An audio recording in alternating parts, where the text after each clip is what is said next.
Nā, koia ko te whutu pōro ki runga porotiti, kei te tupu haere te hā kina tuki kōneke ki roto o Aotearoa nei, aha ko te kaha o ngā tukinga i roto i taua hā kina rā, kei te māia tonu ngā wāhine o Aotearoa nei, ki te haere ki te whakataetai o te ao ka tū ki Texas, Amerika, me te aha, hei tā te pūrongo a Pere Wihongi, toko maha ngā wāhine Māori, kei roto i te kapa wāhine o Aotearoa e kia nei, ko ngā All Skates.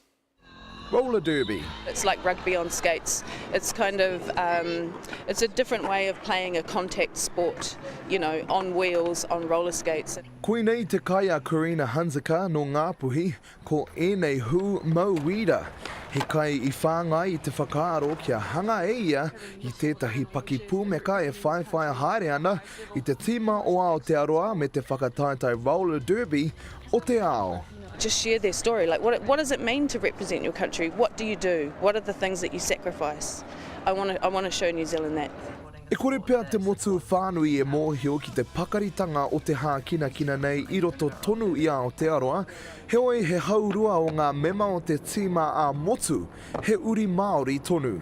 The 20 that are going are still amazing girls and some of the best skaters in the country, so it's really awesome to be going with such a strong team. Pēnei I te tīma e hia nui ana a Hanzika kia whakapakari I te mōhioranga o Aotearoa ki tēnei āhuatanga. It was all about trying to create and inspire New Zealand to get in behind the sport, you know, financially as well.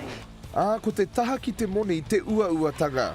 He oi e wai mari ana a Hanzika kua ono marama ia e hopu whakahua ana mo tana paki pūmeka no nā pō tonu I eke tana whārangi Pledge Me ki te whāinga e manako nui ana. Ina ana e a hei ana a Hanzika te rere atu ki Texas, Amerika ki te whakaoti I tana paki pūmeka e whakamānawa ana I te hunga I hāpai I aia. They give up so much. They give up work, they give up time, family.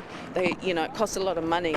So I really want to say, I guess, a big thank you to all the people that pledged me and my cameraman to get to Dallas, Texas. Ka wehe te tīma Aotearoa a te tuatahi o Tihema, a ka puta mai te paki pūmeka a te tau e tū mai nei. Pere Wihongi, te karere.